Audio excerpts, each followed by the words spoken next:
Ladies and gentlemen, welcome to the BlackEyELand Podcast. This week is going to be episode number 18 with Bruce Cogerson. He has a website, www.ultimatemovierankings.com. So on that site, you go to it. I'm on it right now, actually just looking up. I randomly clicked on it since I wanted to do this intro, and I went to Ben Affleck.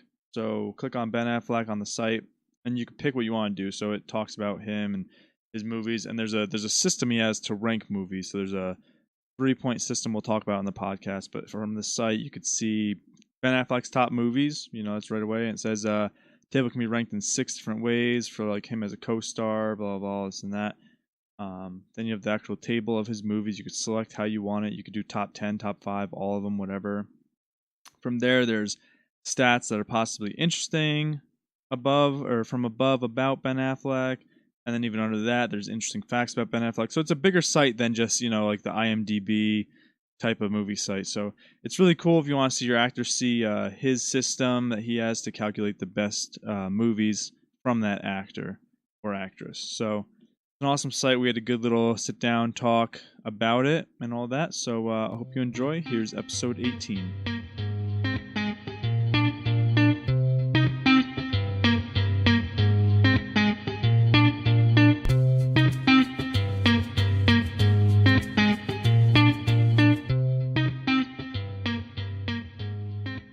I saw the link you sent me about your backyard golf course, and I found that pretty cool because we did the same thing as a kid. So what did you do? Like one day just, decide, hey, I got some land behind me. Let me go ahead and mow it to make a course? Like, how did this even come about? Well, we bought the house like 4 years ago, and it was backed up. The grass was growing in the back, and one of the kids went out into the field. So it's just like I said, it's a 9.5 acre field behind the house, and a ball went on the other side. So the kids ran out there to get the ball, and went out there. They found a possum, and when they found the possum, they got all scared and they came back into the house. And we basically were thinking, my wife said, well, you got to start cutting that. Even though it's city property, I had to start cutting it. So I'm out there cutting this tall grass. And as I'm cutting down there near our fence, our property line, I'm looking at this 9.5 acre field. And I'm thinking, I could do a hole out there. I could create a little chipping thing for me to go. So I took the mower and I did like a couple strips. And I just cut right in the middle of the field. And I ran back in like I'd done something horrible. And that was like the first year. And then they came and cut the grass like a couple of days later. I thought they'd come knocking on the door like, why are you messing with our field? You can't be cutting our field. That's our field. But they didn't say anything. So what happened was each year I progressively went to, well, not only do I need to have a place to chip to, I need to have like a green. So I'm actually chipping to a green. So it became one hole. Then it was like, well, I'm going out there. I need to have something to chip back to. So that created the second hole. And then the next summer, I was like, well, I need to have 2 or 3 more holes. So what happened was after 4 years of this, I ended up using basically the entire 9.5 acre field where I created a 9-hole par 3 golf course. That's awesome. We did it. Like I said, we did it as a kid at one of my buddy's house. It was probably so much worse. I mean, at least you had that property back there. We were playing literally around his house, and he lived in a development. It looks like yours is a development, so we'd be playing between houses and this and that, and our holes, we were just playing in the yard. There's no different mowed grass or anything, and we'd be like, okay, this hole you have to hit the area by the mailbox. This next hole you have to hit it into the garden. The next hole you have to hit it into the trees, and the trees are literally right up against the neighbor's house. It's like, well, if you hit it too hard, it's hitting the neighbor's house. Like, we didn't really have anything too calculated. Like, do you actually have holes in the greens? Or I saw Yes. flags, so... Yeah, we have holes, flags. One of them is actually set up like the famous TPC Sawgrass Par 3, where we actually mapped it out, where my wife originally thought I was losing my mind, but she was actually helping me measure out the exact distance. It's 137 yards. And we were out there like surveyors creating this hole, and we actually made the green the same size as that TPC hole. That's awesome. And all you have to do is imagine it's all water there where the grass is. And so me and my buddies will go out there and hit it, and basically, the pros get it on there all the time. I'm about 10%. So if I was going to hit 100 balls, 90 would go in the water. But I made 10 on the green. Yeah, that's good. My cousin actually played there. My cousin, I thought he was going to be like a professional golfer, and he actually, when he was younger, his parents helped pay for him to go around and play all these courses and stuff. And he played there. He's played like Pebble Beach and all that, but he's not giving up on golf, but he's not going to be a pro anymore. But I heard I think I was reading your comments, and did they shut it down this year, your course? Yes, they did. The city came today, or not, earlier this summer. It was going to be my 5th summer out there playing. I'm out there with a golf club, and the sheriff's department came out there, handgun on the side.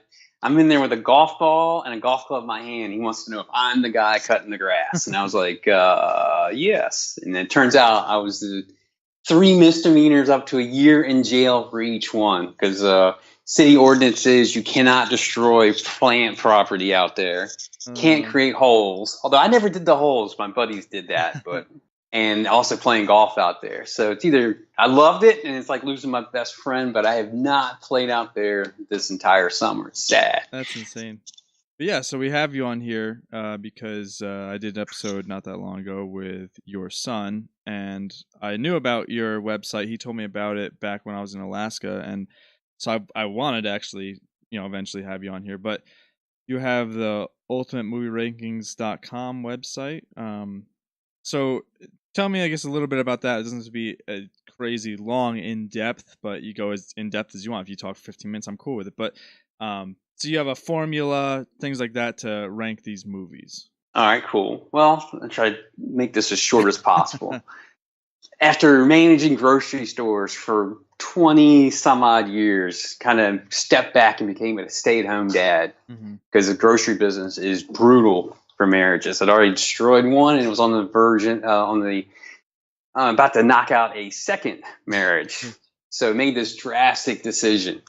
Because we currently have 6 kids, but it worked out so well that at the time we only had 5. Because my wife, it's a definitely a Brady Bunch family, 3 boys, 3 girls. But at the time, I had 2, she had 2, and then we made a 5th one. So in my mind, we had a V. And it worked out so well with me being a stay-at-home dad that my wife wanted to have another child. So I was against it because I was like, we have a V, we don't need a Y. Well, now we have a Y.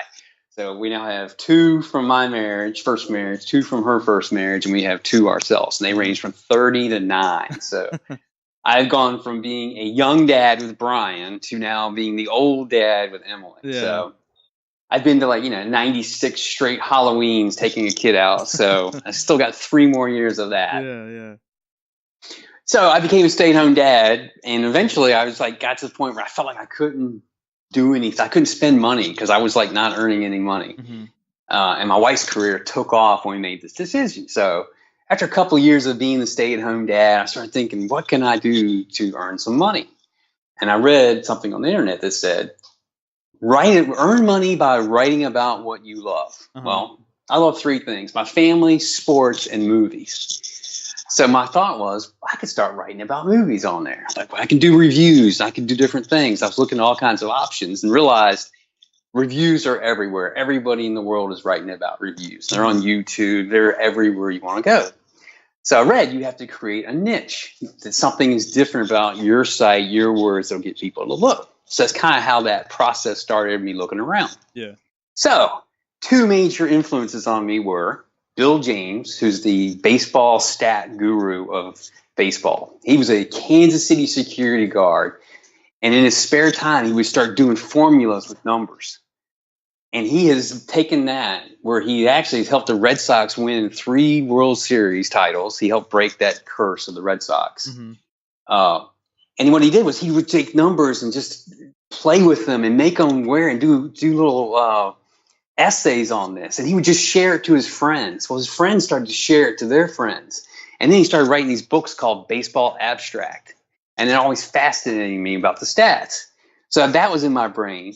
And then the second influence was a guy named Joel Hirschhorn, who was a 2-time Oscar winner, who actually wrote a book called Rating the Movie Stars. It was published in 1983. And what that did, it took a person's entire career and rated each performance. And when I was growing up, I read that book a gazillion times. It just fascinated me that I could look to see, what movies John Wayne made in 1960. So when I was doing this, I thought, well, I wonder if Joel has written a new book. Because like I said, the book was published in 1983. So I thought I should buy a new book because I want to see what he thinks about these current movies. Well, so I did some internet research and realized that Joel had passed away in 2006. So I was like, wow, I guess he's not going to update that book. Yeah. So I took it on myself. I said, well, I can do this. So taking the stat stuff from Bill James and the Joel version of rating the movies, I started thinking, I will do that, but I'll do a statistical ranking of somebody's entire career. Mm-hmm. Not like a top 10, but the entire thing. Okay. So for like somebody like a Tom Cruise, this weekend, Mission Impossible Fallout's opening up. And he has 42 movies. So you'll see a top 10 Tom Cruise list out there everywhere. Well, our page has 42 Tom Cruise movies ranked. Mm-hmm. And they're ranked by taking a combination of what you want in a movie. You want to have box office, because you make a movie, you want to make your money back, right? Yeah. Then you want the audiences to like it, because that's who you're making the movie for. Mm-hmm. And you want the critics to like it. So that's two different people there, because a lot of times you'll hear critics say, this movie is the best movie in the world. But then the audience, general public sees it, and they're like, oh, what are they talking about? That movie stunk, right? Mm-hmm. I'm sure you had that, Frosty. The critics love this movie, and you go see it, and you're like, oh, man, I didn't like that movie at all. Oh, yeah. I have well, you that on want my list. You want both of them to like it. You want the critics to say it's great. You want the audiences to say it's great. So you have Rotten Tomato scores out there, which that's like the professional critics. Mm-hmm. But then a place like IMDb is like your regular Joe telling you what they think about the movie. Mm-hmm. So you have those two groups. And then the last one is, at the end of the day, you want to stand up on the stage out in Hollywood holding up an Oscar saying, I made the best movie of the year. So to rank well in our system, you have to do well in all those categories. So if you don't do well in one of those categories, you're not going to be highly rated. You have to do so. Like our top rated movies are movies like The Godfather, Gone with the Wind, classic movies. Mm-hmm. So that's kind of like this scenario how we do it. Yeah, I've got a ton already from that. So what were you nervous then at all starting? Because I kind of like what you said, and you hit it before saying, your website is going to be different than everybody else's. But were you nervous with IMDb and Rotten Tomatoes? Like those are two that at least you listed. I don't know how many else are out there. Those are two that I had on my list right now as well to ask this question. But like, did you kind of have that in the back of your head? Like, why am I doing this? Because there's already this out, there's already that out, or were you just like, whatever, I'm just going to go for it anyway? Well, the very first page I did, and what I started out with was this website, and I highly recommend it to anybody that wants to start writing, first of all, because Hub Pages is free.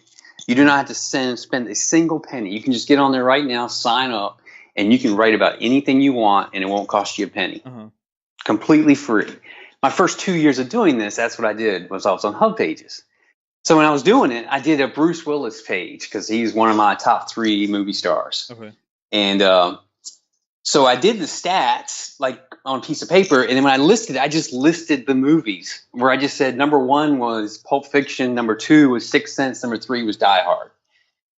I had no stats or anything, and I just said these are the top ones based on my system. Okay. And I put it out there. And I was so proud of myself. I remember my wife came home, and I'm like, look, I have written something. It is on the internet. This is awesome. Yeah. Now, granted, the only people that read that were my wife, myself, my kids, and my mom. But still, I had written this, and it was there, and so I took great pride in that. So that's kind of like, I wasn't nervous. It was more like, look at this, what I've created. Now, looking back on it now, it was horrible. Yeah. It was terrible. I'm embarrassed. Luckily, it's not there unless you go back to that website called the Way Back Machine, which you can pull up the websites from yesteryear. So that's the only place that still exists. I've now updated that page like 95 times. So I still have a Bruce Willis page, but it's not that initial one. So no, I was not nervous at all because it was like, just doing this little thing, trying to make myself happy. Yeah, I'm in that same boat. Kind of like exactly what you said. I mean, that's this with podcasting. There's thousands of podcasts out there now. Radio's dying and it's becoming podcast. And I kind of exactly what you said. I always made that joke. I ended up actually getting quite a few people to listen to it. But I thought, the first time I did a podcast, I was just going to have like put it out there on my Instagram page, be like, oh, here it is. And my mom was going to listen to it, but I did get quite a few on the first one. It's been steady. So I know that feeling. Man, I'm going to jump I'm gonna jump all It's over. It's a long, already. hard road. Yeah. It's a long, hard road. So I had this actually towards the bottom of my list, but now that we kind of already started talking about it, we're just gonna bounce around. But that's what I love about doing my podcast. It just kind of does that. But so you said it, you started with, your family and friends looking at it to now you have a website. I don't know how much traffic you get on it, but I assume it's pretty popular, things like that. So how did did you do any marketing or advertising? Like how was the process to get it from where you just said you were on that hub page with your family looking at it to now how it is today? Well, it's like I said, it's a long process. The community at hub pages was kind of like we were all writing and we were all looking at each other's articles, and that was kind of like our audience. Mm-hmm. So it was this community of people like, oh, look what I'm writing, and we're all doing that. Some of the people I met at hub pages are still with me on my current website, because we now own our own website, that we've left hub pages and we now own our website. Mm-hmm. But yeah, it was community things there. Just constantly sharing, Facebook, Twitter. At the time, for me, IMDb had a message board. That was a great view getter for me, because you would have a captive audience for my subjects. Yeah. So yeah, unfortunately, I don't have the time anymore to do. I would used to write a page and then spend like a day just pushing it, trying to get people to see it. Uh-huh. And now I write it, and just because my job and everything, because I'm a school teacher now too. Okay. I don't have the time to push it as much, but luckily I've grown that audience. So like right now we are getting about 350,000 views a month. That's awesome. That's awesome. And that's the Google version of it. Actually, if I look I'm with Bluehost now. That's my website provider. Uh-huh. According to them, I'm getting over 1 million views, hits, impressions. And I've never figured out the difference between views, hits, and impressions. Okay. So I have learned it doesn't matter what they say, it's what Google said, because the world revolves around Google. So I could go, yes, I'm getting 1 million impressions a month right now, but Google's like saying, no, it's like 300,000. So somewhere along the lines, I'm losing 700,000 views, hits, impressions. Yeah, somewhere. So with that much traffic and stuff, I mean, do you do advertisements, or do you get revenue off of it?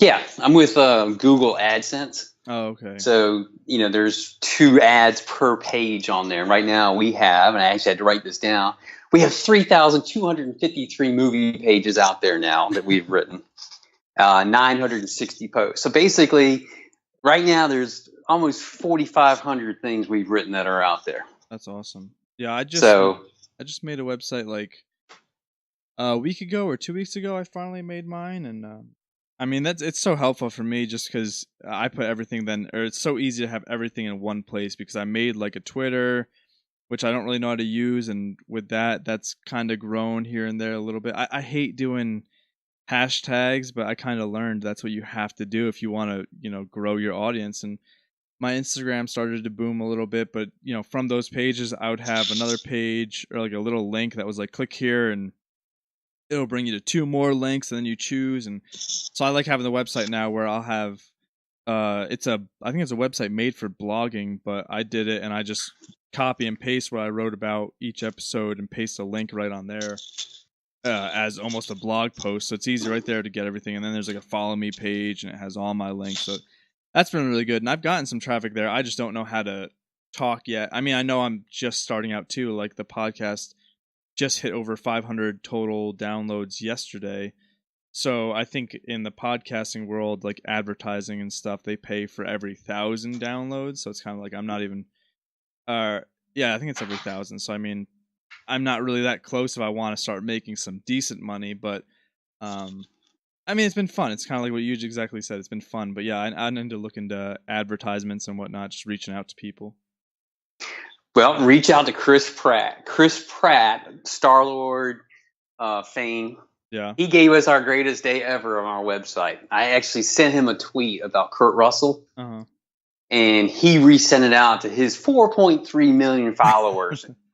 Gave us over 100,000 views in one single day. That's awesome. Yes, that was an awesome day. So I have a bunch of other stuff written down. I guess I could start with something semi-basic. Did you take any like film classes or anything, or what got you so into, movies and stuff? Like I don't remember why I got super into it. I started filming I don't know. I was just that kid that I had a video camera when I was a kid. I kind of talked about this on another podcast, and I always wanted it. I don't know if it was like the whole. I tried to do it as best I could. I can't even lie and say, oh, I was a BMX rider. Like, I mean, I tried to ride a BMX bike as best I could, and this and that, and me and my buddies would film that a lot, and I would film like my cousin's skateboarding. Then I filmed like my friend's dirt biking, and so I was always filming something. And I eventually just decided like I wanted to go to school for film, so I tried college and I tried film for 2 years. But I guess like, what got you so into it, or like I said, did you take any sort of classes about it? No classes whatsoever. I'm just a huge movie fan. Basically, growing up, my grandmother took me to all the Disney movies. I mean, that was like a Saturday afternoon event. Take me. So at one point in time, if you talked to me, I would have told you Gus, which is the kicking mule football Disney movie, was the greatest movie of all time. And then later, the big moment in my life, my movie life, is my dad came to me and says, I want to go see Raiders of the Lost Ark with you. And I had never heard of it. And I said, I don't want to go see Raiders of the Lost Ark. I'm going to go swimming with my buddies. And he's like, no, you don't understand. The guy that did Close Encounters got with the guy that did Star Wars, and they made a movie.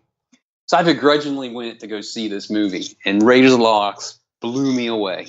I couldn't believe how great. And there was Harrison Ford. And I immediately associated him with Star Wars and Han Solo. So I went home, and it was just like my mind was blown listening to my dad saying, you know, there's a producer, there's a director, there's an actor, and it's like these pieces just connected for me. And like I went and saw Raiders that same day with my friends. We were all blown away, and that like started me on this path where I just thirst of knowledge, trying to find out this information. And now I watch a lot of movies. I watch about 700 movies a year. Yeah, I read that. That's insane. I wish I could. I have that ADD, whatever. I'll be like watching a movie and in the middle. I mean, it's really got to keep my attention. I feel super picky when I watch movies. I hate being like that asshole. Like I hate every time I see a movie with friends, they'll be like, that was amazing. I'm like, it was all right. So I would love to be able to sit down and watch that many movies, but I think I can't do it. I think I'll get too bored. I don't know. Well, my secret is I put the subtitles on and I walk on the treadmill while watching it. So I'm walking and watching movies. So I'm getting exercise and that. So that makes sense. Okay.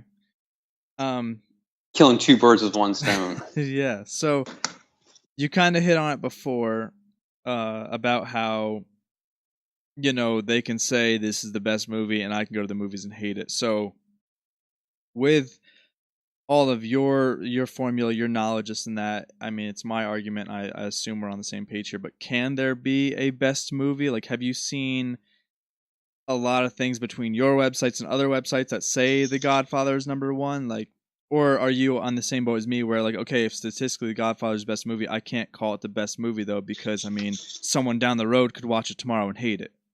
Right. There is no perfect movie. You got a general consensus. Now, there's a famous Sight and Sound survey that comes out, and it's like the smartest people in the movie world, and they will tell you the greatest movie made is Vertigo, which is, in my mind, not even the top 5 Alfred Hitchcock movies. But the people that know a lot more about movies than I do say it's the greatest movie of all time. So I respect it. I don't agree with it. And that's the same thing. My thing, we have 36,000 movies now ranked in our database. And right now we have 10 movies that are, quote, perfect, where they have the highest score possible, that they statistically, and there's the key word, it's not me saying these are the greatest, this is statistically. I'm trying to take myself out of the equation and just looking at it statistically. Yeah. And those would be movies like Lawrence of Arabia, Casablanca, Godfather, movies like that. But those are movies that huge blockbusters, loved by audiences, loved by critics, and they won the Best Picture Oscars. We have 10 of those of our 36,000 movies that we're saying are, quote, perfect. But somebody can watch it, like you said, and go, I didn't like The Godfather. Yeah. My wife's a good example of that. She can't get through The Godfather. She gets bored with it. And I'm like, how could you not like this movie? This is the greatest movie of all time. Well, hey, my wife is like, no, that's not how it is. So it's, it's all perception. So that's why I tried to make mine statistically. So it's not just me saying, like I said, when I was like, 8, I thought Gus was the greatest movie of all time. So who am I to say what the greatest movie is? Yeah. Do you feel like, I know me and Brian talked about it a little bit, but if you've seen so many movies, do you think there needs to be like, it's hard to explain, I guess, but a new creative like system to making movies, or at least telling the stories? Because to me, you see in a lot of these movies, I mean, if it's a superhero movie or a good guy versus bad guy movie, I'd say 99.5% of the time the good guy's going to win. You kind of know that going into the movie. The good guy's going to win. Or, I've always said with like comedies or just a lot of movies in general, there's always, you're kind of at an up and then you get brought down by something, a breakup, somebody dies, so that you get brought down and then you end on an up. Like I love those movies, and I said it in the last podcast with Brian. Like I love the movie No Country for Old Men as a good example, where that whole movie, to me, I love the whole like three-way chase type of a thing, and then I just loved how that was one of the first movies that I can remember where it's like, oh, the bad guy won type of a thing. I mean, they'll say it in like Star Wars, The Empire Strikes Back, the bad guy wins type of a deal, but I think that, like I said, No Country for Old Men for me was one of the first ones I've seen where it's like, oh, dude, yeah, like the bad guy totally, I mean, he gets away, he basically kills all the people he wanted to kill type of thing, and game over. So do you think is the system a little bit broken, or have you seen it with so many movies you're kind of bored with like, okay, it's the same thing every time, or what? Yeah, I did hear that you like No Country for Old Men. I don't think it's broken, but I think it's like so trapped into what, now it's only like three types of movies. You have superhero movies, you have computer animated movies, and you have reboots. You take away those three movies, you got no new movies coming out there. And there's so much money involved, they just don't have the opportunity to take a chance. Because if they take a chance and it fails, they're like, why didn't you make Superman 92? Uh-huh. So I don't know if it's broken, but I think it'll come back. Eventually, this superhero era will come to an end. Maybe. I don't know. Yeah, who knows? I mean, it's like amazing. Like, right, Marvel has had a movie in the top 10 now since the beginning of February. Every week since Black Panther opened. I think Panther opened like February 13th. So you think from February to now we're in July, almost August. Every week there's been a Marvel superhero movie in the top 10 box office. And heck, most of the time it's been two movies. So right now Ant-Man is like number 5. So Ant-Man's going to be there for another 2 or 3 weeks. It's so easy for them because they have the whole world is all, like CGI and all that. It's already made, and they just got to get the actors, I guess, and tell a story. And then I don't know. I gave up on watching Marvel movies and stuff like that. I used to like Captain America, was one of the only ones I liked, and I gave up on that. But do they even follow the comics really? So I mean, is the story already written for them? A guy I work with is a huge comic book fan, and he will tell me all the stuff. They basically take elements in the comic books and incorporate them into the movies, which kind of makes everybody happy. Makes the comic book people out there love it because they're like, oh, they're referencing something from some oddball comic that most people don't know. Yeah. So they get excited about it. So I think that's what's the beauty of Marvel, is that they look at everybody and they try to make everybody happy. Yeah. And generally they do it. Yeah. Do you have a movie on your list? Like, do you have movies that you love or you'd even consider a favorite movie that are ranked like low on your calculations? Oh, I got lots of those movies. Because, like you, I like movies that are different. Yeah. And the more different they are, the more I like them. I mean, the best example I can give you is my daughters went to go see Hotel Transylvania 3. I actually paid our oldest daughter to go, so I would not have to go sit through that mess of a movie. So my daughter came home, and I was talking to her, and I basically described the whole movie to her without seeing it. And I said, well, did this happen? And she's like, yeah. And I said, well, did that happen? And she's like, yeah. And I said, I bet you there was a villain that you didn't know was a villain popped up at the end of the movie. She's like, yeah. She goes, have you seen it already? I was like, no, I just can guess where movies are going. So even a brand new movie like Hotel Transylvania 3, it's like that. But yeah, the weirder the movie, the better the movie to me. Yeah, I need that. I need just good dialogue. Me and Brian kind of talked about that. Like, I love movies that have awesome dialogue and stuff, and I love the Kevin Smith movies. Like, I'm one of the people that are followers of his, and I don't know, because his just seems so real, and that's, I guess, what he goes for. I haven't seen a lot of his newer stuff. I mean, I'm one of those people. Dreadful. The newer stuff makes me upset, but I do love the old, like, Clerks, Mallrats. He's Puss in actually Boots. making a trilogy with Johnny Depp that nobody's even aware of. Trilogy with Johnny Depp. And they've already made two of them. They're already out. One was called Tusk, and the other one was called Yogi Hosers or something. Oh yeah. I've seen both of them. It is so sad because I love Clerks. Clerks, when I was in the retail business, Clerks was our holy Bible of how customers were. Yeah. Clerks was a classic. Sadly, his career has not gone as well. Yeah, I don't know. I love his, like I said, yeah, the more recent ones I can't get through. I started the Yoga Hosers one and I watched like half of it and I was like, dude, I just can't. I'm not interested at all. And I don't even think I tried Tusk.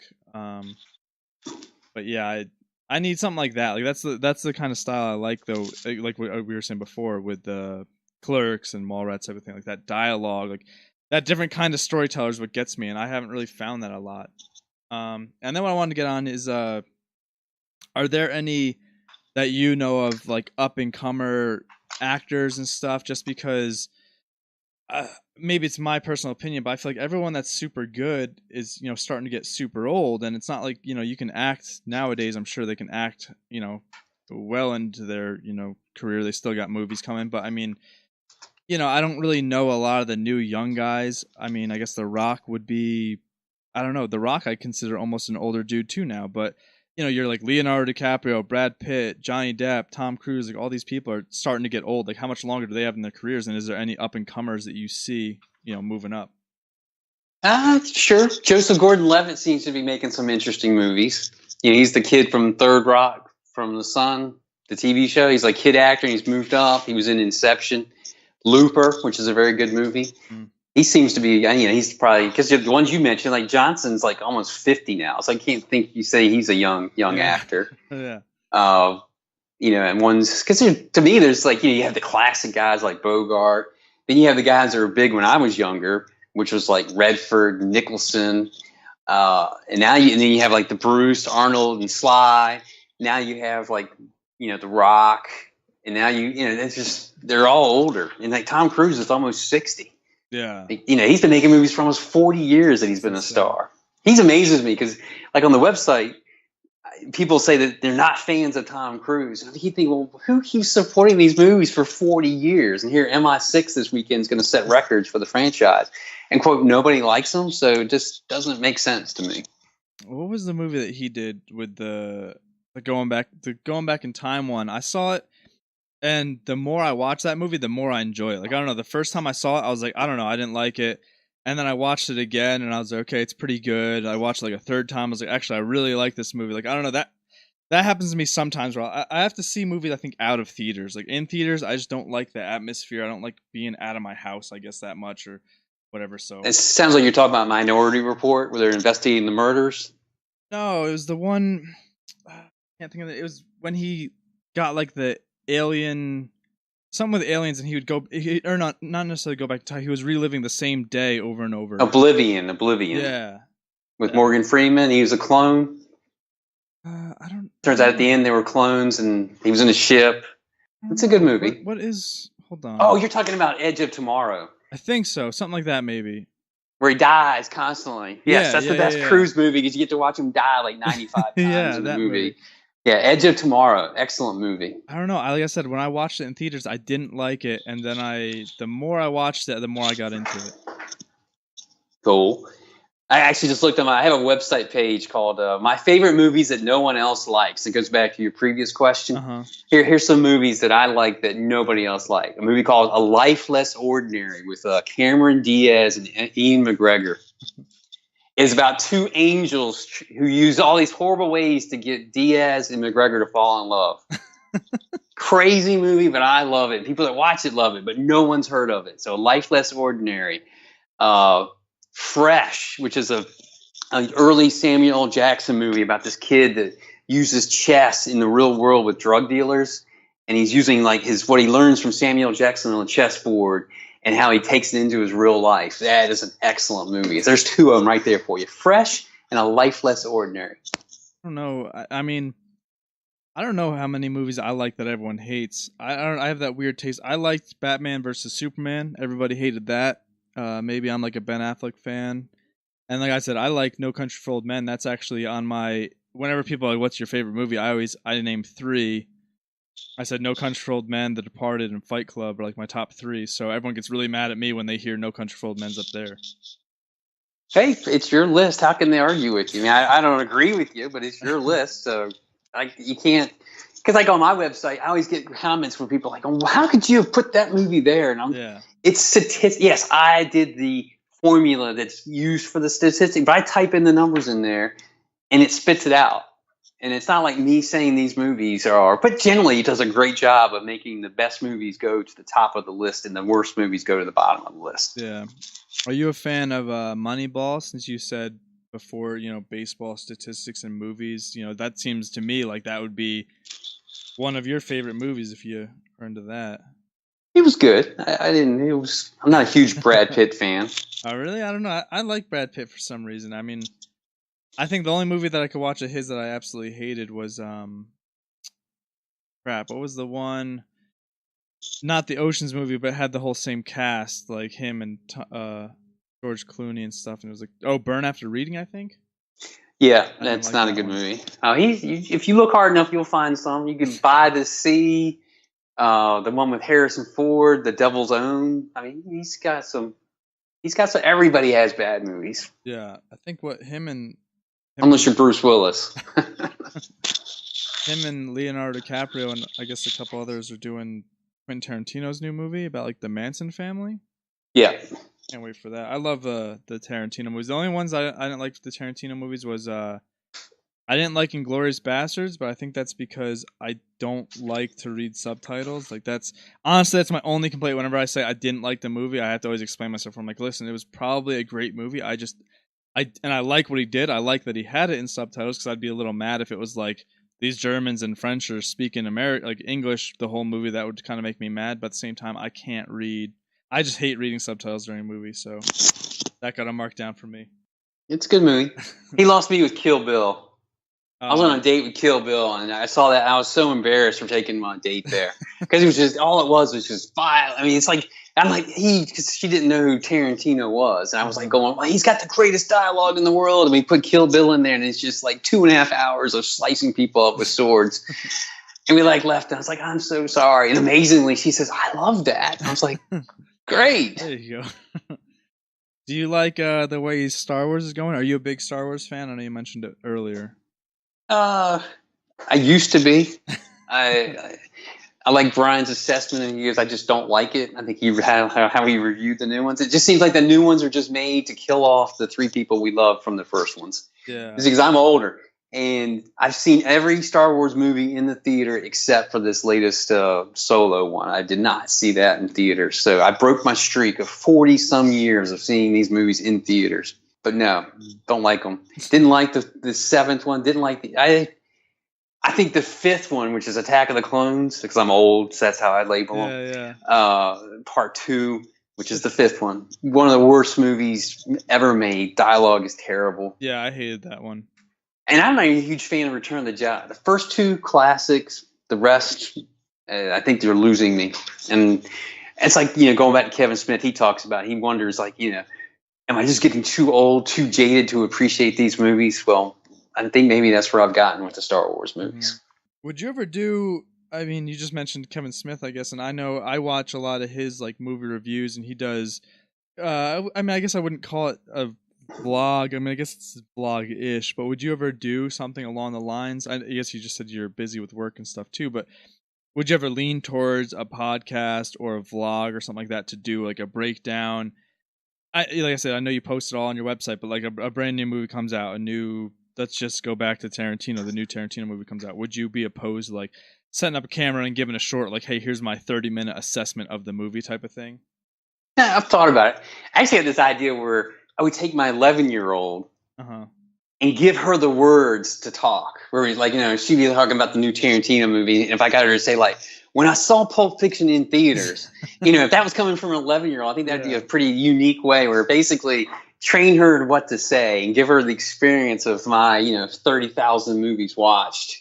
I think that's something I've thought about. And every summer I go, this is the summer we're going to make a YouTube video where you're going to look like you're the greatest movie knowledge 11-year-old in the history of 11-year-olds. But every year we get closer, and school starts in 5 weeks. I'm running out of time this year too, but yeah, I thought about doing it. I like that. That would be. I hate my voice like everybody else. So really? Yeah. I used to be the so same. That's way. like the biggest.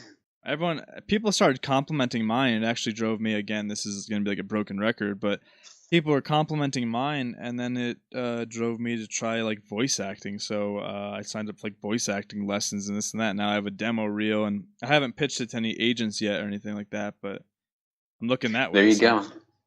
See, I used to work for Arbitron Ratings, which is the local ratings people, and I had to do like the call-ins, and we were all, because I was based out of the office around here, we were all the same person. So all you heard was people saying, "Hello, this is Paul Stevens calling from Arbitron Ratings," and that's all you heard was that. And everybody said, "Oh, you got this great voice," but no, I don't like my voice at all. So that's like the biggest obstacle to not doing a podcast. So we'll see how this one turns out. Maybe this will get me on that road.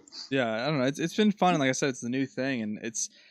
Like you said, I mean, it's not free, don't get me wrong, it's not free, but it doesn't really cost a lot. Like I have a computer that's way over the top for it. I have a audio thing that I really don't need. So the things that are expensive, I would say I don't need. They're just not aesthetically pleasing, but they do help me a little bit. But, it's $15 to upload to the website that I upload to. And, from there, that's it. So I spend $15 a month. And like I said, I'm not making anything yet, but I hope to be. So it's always. I said it's a long, hard road. Yeah, it's been fun.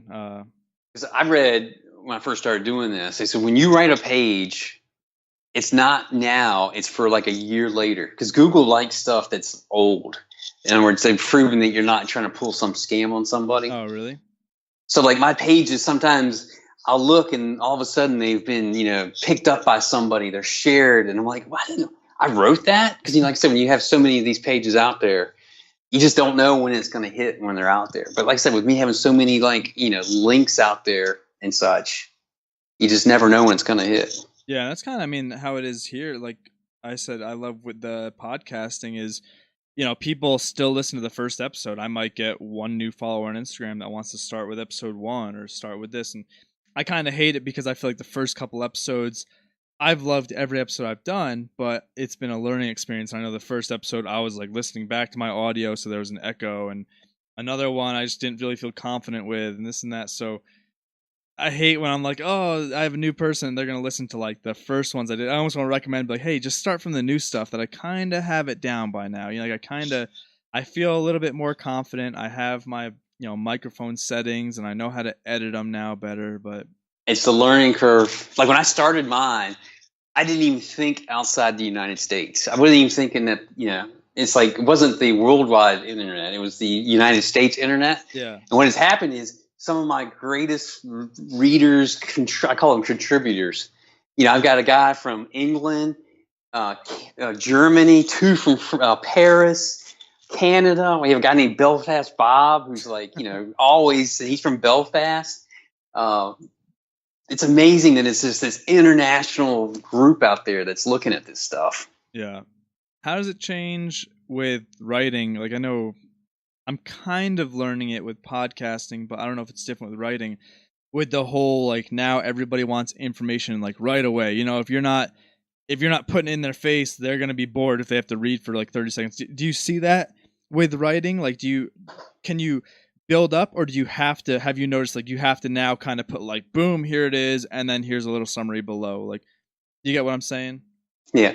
Well, our pages, we have this like massive table on each of these pages we do. Mm-hmm. And on that one line of information, you get all this information on one line. And it's really cool. And the people that have been following these things for years like that big table, because you can like find one movie and in one line going from left to right, it tells you all the stats. Mm-hmm. Well, I got this program that let me know what mobile people were doing for our pages. Well, they can't see these massive tables. So we've had to adjust to the mobile market, and which is going to cause us to update all of these 4,500 pages so it's more mobile friendly. They said I was mobile friendly, but you couldn't read the tables. So I don't think it was very mobile friendly. I get what you're saying. And the stats are 70% of the people on the internet are on mobile devices. So basically that was telling us that 70% of our pages weren't any good. So we need to change them. So we're in this process of updating yet again our website, which is what this constantly is finding things you made mistakes with, fixing it, and trying to make it better. Yeah, exactly. It's been which luckily my wife is a heck of a lot smarter than I am. She is a computer guru genius.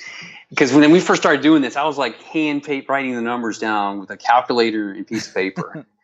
And like I said, she came home and I showed her the first page. And then she saw all these scribbled notes I had for the Bruce Willis page. And she's like, "You didn't put that on the computer?" I was like, "It won't work on the computer."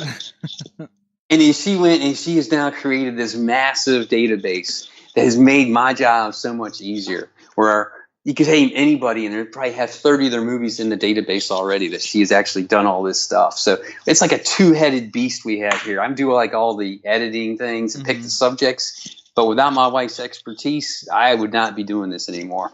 Yeah, I like it.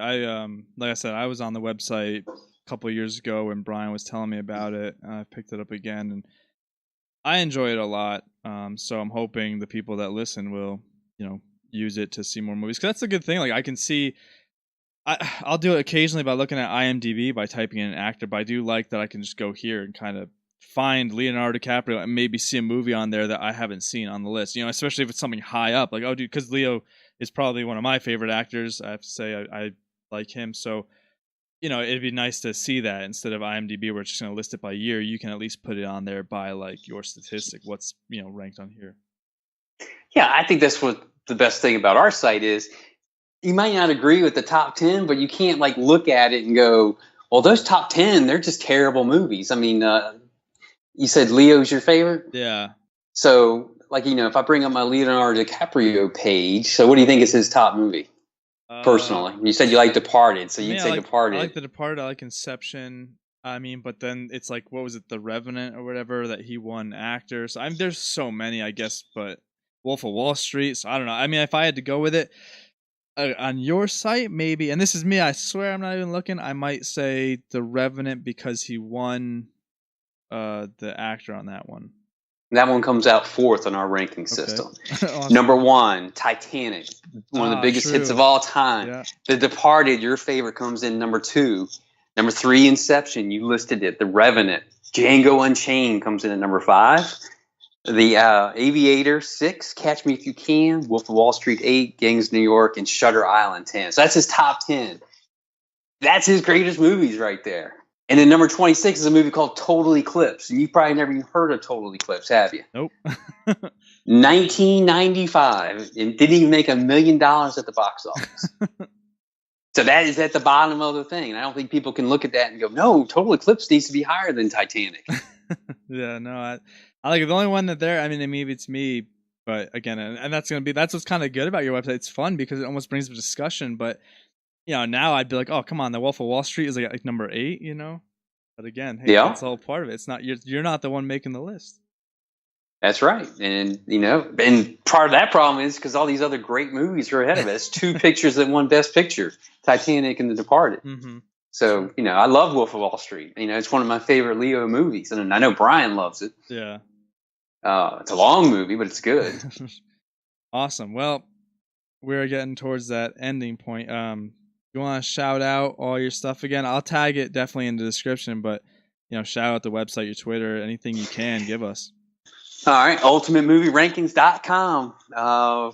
We do requests. If you see an actor not on there, we will be glad to do the request. Like we have, like I said, 4,500 things out there about movies. We're open 24/7. Come see us. Awesome. Thanks a lot. That was really good. Thank you for doing this with me.